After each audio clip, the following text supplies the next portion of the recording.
Hello my dear student, welcome to my YouTube channel. आइए आज आपको हम पढ़ाते हैं NCERT का 9th का मैथ। पहला चैप्टर होगा हमारा संख्या पद्धति नंबर सिस्टम।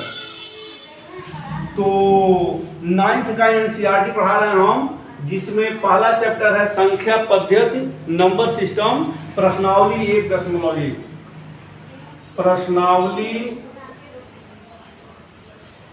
1.1 ध्यान से सुनेंगे आप।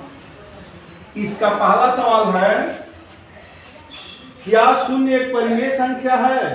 क्या इसे P बटे Q के रूप में लिख सकते हैं? P और Q एक पूर्णांक है, Q नॉट इक्वल टू 0। तो हाँ, शून्य एक परिमेय संख्या है। शून्य एक परिमेय संख्या है और इसे P बटे Q के रूप में हम लिख सकते हैं। जैसे मान लीजिए P बटे Q के रूप में, तो परिमेय संख्या P बटे Q के रूप में लिखी ही जाती है, लेकिन Q का मान 0 नहीं होना चाहिए, तो Q नॉट इक्वल टू 0। तो आइए लिखिए 0 बटे 1, 0 बटे 2, 0 बटे 9, 0 बटे जो मन करो लिख लीजिए 12। Q का मान 0 नहीं होना चाहिए, P का मान बेशक 0 हो जाए। जब हम 0 में भाग देंगे 1 का, 2 का, 9 का, तो संख्या 0 ही आएगी। इसलिए शून्य एक परिमेय संख्या है। भाग देके देख लीजिए, मान लीजिए हम इसी को भाग देते हैं, 0 में 9 का भाग देंगे तो शून्य आएगा, 0 12 में, और शून्य आ गया, कट गया। इसलिए शून्य एक परिमेय संख्या है वहां पर, और परिमेय संख्या को P बटे Q के रूप में हम लिख सकते हैं, लेकिन Q not equal to 0, Q का मान 0 नहीं होना चाहिए। ये पहला सवाल है। अब दूसरा सवाल हम देखते हैं। इसमें लिखा है 3 और 4 के बीच 6 परिमेय संख्याएं ज्ञात कीजिए। तो आइए इसका दूसरा सवाल है, 3 और 4 के बीच 6 परिमेय संख्याएं, 6 परिमेय संख्याएं आपको ज्ञात करना है। तो परिमेय संख्याएं ज्ञात कीजिए, पहले लिख लीजिए। परिमेय संख्या ज्ञात करने के लिए तो कई नियम है, लेकिन आपको हम एक इजी नियम बताते हैं, जो परिमेय संख्याएं कैसे ज्ञात करते हैं। यहां देखिए कितनी परिमेय संख्या ज्ञात करना है, यहां पर लिख लीजिए। हम हल कर रहे हैं, हल 3 और 4 के बीच 6 परिमेय संख्या। तो अब देखिए यहां पर कितनी परिमेय संख्या हमको ज्ञात करना है? 6। उसमें 1 जोड़ लेंगे, 6 कितना हो गया? 7। अगर हमको 9 परिमेय संख्या ज्ञात करना है तो भी उसमें 1 जोड़ लेंगे, 9 कितना हो गया? 10। अगर 12 परिमेय संख्या ज्ञात करना है तो उसमें 1 जोड़ लेंगे, 12 कितना हुआ? 13। तो यहां हमको 6 परिमेय संख्या ज्ञात करना है। तो 3 और 4 के बीच 6 परिमेय संख्या ज्ञात करना है, तो 6 में 1 हम जोड़ लेते हैं, 6 और 1 कितना हुआ? 7 हुआ। तो क्या करेंगे? 3, देखिए 3, ये 3 हो गया, और 6 परिमेय संख्या है, तो ऊपर नीचे हम 7 का गुणा कर देंगे, इससे कट जाएगा, मान में कोई अंतर नहीं आएगा, बराबर होगा 21 बटे 7। और दूसरा संख्या 4 है, तो 4 गुणे 7 बटे 7 इक्वल टू हो जाएगा 7 चौको 28 बटे 7। ये हो गया। तो 3 काट लेंगे, 7 3 21 3 आएगा, और यहाँ 7 चौको 28 4 आएगा, 3 और 4 आएगा। अब इसके बीच की परिमेय संख्या हमको ज्ञात करना है, 6 परिमेय संख्या ज्ञात करना है। तो परिमेय संख्या बराबर यहां पर लिख लेंगे, परिमेय संख्या 6 ज्ञात करना है, तो बराबर 21 दे दिया है, तो 22 बटे 7, 23 बटे 7, 24/7, 25/7, 26/7 और 27/7। देखिए गिन लीजिए 1 2 3 4 5 और 6। यानी अगर किसी दो परिमेय संख्या अथवा दो पूर्णांकों के बीच हमको परिमेय संख्या ज्ञात करना है, दो संख्याओं के बीच परिमेय संख्या ज्ञात करना है, तो जितनी परिमेय संख्या हमको ज्ञात करना है उसमें आप 1 जोड़ लीजिए। अगर 8 परिमेय संख्या ज्ञात करना है तो 9 और ऊपर नीचे गुणा कर दीजिए। उसी प्रकार 3 और 4 के बीच हमें 6 परिमेय संख्या ज्ञात करना है, तो 6 और 1 कितना हुआ 7। 3 में ऊपर नीचे 7 का गुणा कर दिए, 21/7 हो गया। 4 में ऊपर नीचे 7 का गुणा कर दिए, 28/7 हो गया। अब 21/7 3 में आएगा, 28/4 7 में आएगा। दोनों के बीच हमको ज्ञात करना है, तो हो जाएगा 21 के बाद 22/7, 23/7, 24/7, 25/7, 26/7 और 27/7। ये सबसे इजी तरीका है। एक तरीका तो और है कि दोनों संख्याओं का योग और बटे 2, तो ये बहुत लंबा चला जाएगा, उससे कोई मतलब नहीं है। और दो संख्याओं के बीच अनंत परिमेय संख्याएं होती हैं, 1 2 3 4 5 10 20 नहीं, किन्हीं भी दो संख्याओं के बीच अनंत परिमेय संख्या होती है। हमारी जानकारी में होना चाहिए, चाहे संख्या छोटी हो या बड़ी, दो संख्याओं के बीच अनंत परिमेय संख्या होती है। कभी कभी 1 नंबर परीक्षा में पूछ देता है कि दो संख्याओं के बीच कितनी परिमेय संख्या होती है, तो आप सीधे लिखिए, 1 नंबर का क्वेश्चन है, सीधे लिखिए अनंत परिमेय संख्याएं होती हैं। तो यहाँ पर आपको 6 परिमेय संख्या ज्ञात करना है और 6 में 1 जोड़ दीजिए 7। जितनी परिमेय संख्या हमको ज्ञात करना है उसमें 1 जोड़ दीजिए और उसमें 1 ऊपर नीचे गुणा कर दीजिए। तो पहला सवाल आपका यहाँ, दूसरा सवाल यहाँ। अब हम चलते हैं तीसरे सवाल की तरफ। तीसरा सवाल क्या है, आइए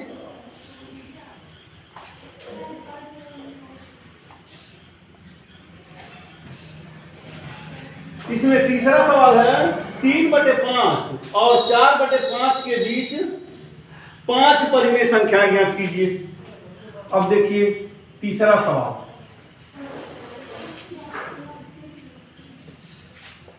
3/5 तथा 4/5 के बीच 5 परिमेय संख्या। 3/5 और 4/5 के बीच 5 परिमेय संख्या ज्ञात करना है। आइए इसको हम हल करते हैं। तो आपको अभी हम बताए हैं कि जितनी परिमेय संख्या ज्ञात करना है उसमें क्या करेंगे, 1 जोड़ देंगे, तो 3/5 और 5 परिमेय संख्या ज्ञात करना है तो ऊपर नीचे हम 6 का गुणा कर देंगे। इस तरह से आप गुणा कर लीजिए, 6 का गुणा कर लेंगे, बराबर हो जाएगा 36 18/30 हो गया। दूसरा है 4/5, तो 4/5 अब गुणे 5 परिमेय संख्या ज्ञात करना है तो ऊपर नीचे 6 का गुणा कर लीजिए, क्योंकि जोड़ेंगे ना तो हो जाएगा आपका 24/30। अब बीच की परिमेय संख्या, बीच की परिमेय संख्या, आपकी बीच की परिमेय संख्या क्या होगी, अब यहां से शुरू कीजिए। अब ये तो है ना 3/5 यानी 18/30 और 4/5 यानी 24/30। तो अब देखिए 19/30, 20/30, 21/30, 22/30 और 23/30। देखिए 18 के बाद है और 24 के पहले है। 1 2 3 4 5 परीक्षा में इस तरह से सवाल बहुत आते हैं और आप सूत्र के अभाव में इसको नजरअंदाज कर देते हैं। वेरी वेरी मोस्ट इंपॉर्टेंट यह न्यूमेरिकल है, इसको आप जाने। यह बोर्ड परीक्षा के दृष्टि से, अदर एग्जामिनेशन के दृष्टि से या किसी भी एग्जामिनेशन के दृष्टि से बहुत ही महत्वपूर्ण सवाल है कि किन्हीं दो संख्याओं के बीच परिमेय संख्या ज्ञात करने की विधि। तो सबसे आसान और सबसे सुपर विधि है, जितनी परिमेय संख्या ज्ञात करनी है हमें उसमें 1 जोड़ देंगे, उन संख्या के ऊपर नीचे हम गुणा कर देंगे और गुणा करने के बाद उसके बीच की परिमेय संख्या निकाल लेंगे। इस परीक्षा में आपके अक्सर इस तरह के सवाल आते हैं। तो यहाँ पर 5 परिमेय संख्या हमने ज्ञात कर दिया, 19/30, 20/30, 21/30, 22/30 और 23/30। ये हमारा तीसरा सवाल है। अब आते हैं हम चौथा सवाल की तरफ। ध्यान देंगे आप लोग, चौथा सवाल क्या है। चौथा सवाल है, इसमें सत्य और असत्य छांटना है, जिसमें आपको कारण भी देना है। तो पहला है, प्रत्येक प्राकृतिक संख्या एक पूर्ण संख्या होती है। पहला, चौथा का पहला, प्रत्येक प्राकृतिक संख्या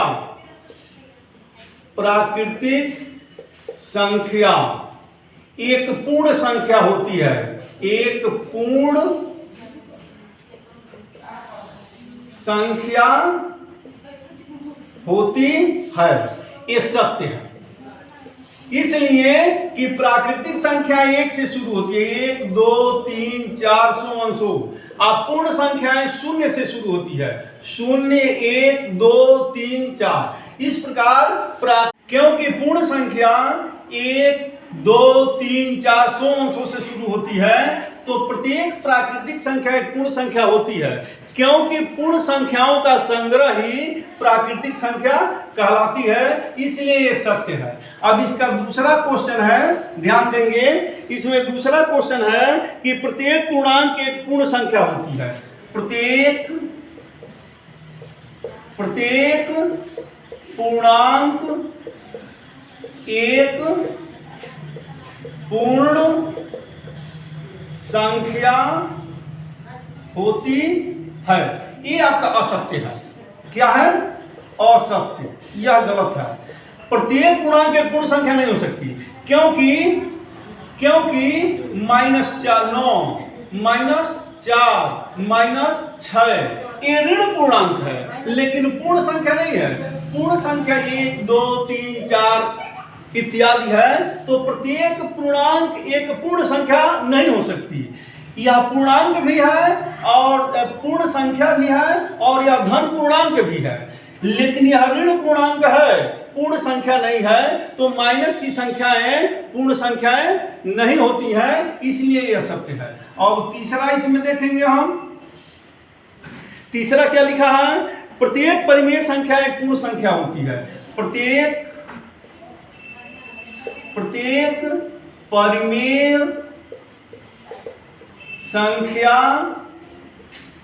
एक पूर्ण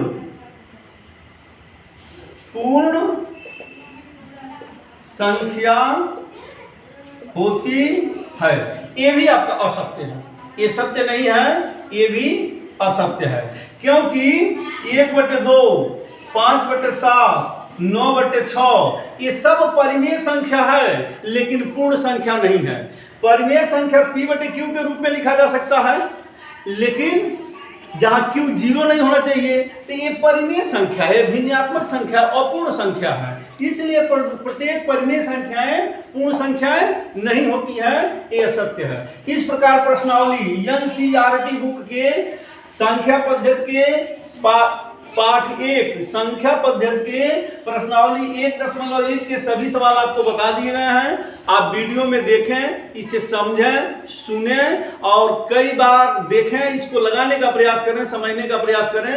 अगर वीडियो में कई प्रकार की गलती हुई हो तो आप उसे कमेंट बॉक्स में कमेंट करना न भूलें। कमेंट जरूर करें, ताकि आने वाले वीडियो में आपको उस गलतियों को सुधारा जा सके। और अंत में हम आपसे ये कहेंगे कि आप हमारे चैनल को अगर सब्सक्राइब नहीं किए हैं तो चैनल को सब्सक्राइब कर लें। बगल में एक घंटी का निशान है, उसको दबा दें, ताकि हमारा जितना वीडियो बने सबका नोटिफिकेशन आपको मिलता रहे, आपकी जानकारी मिलती रहे, आपकी जानकारी बढ़ती रहे। अगले वीडियो में हम आपको बताएंगे प्रश्नावली 1.2 NCERT राष्ट्रीय प्रकाशन के NCERT बुक से। आप इसको समझते चलें, देखते चलें। Thank you.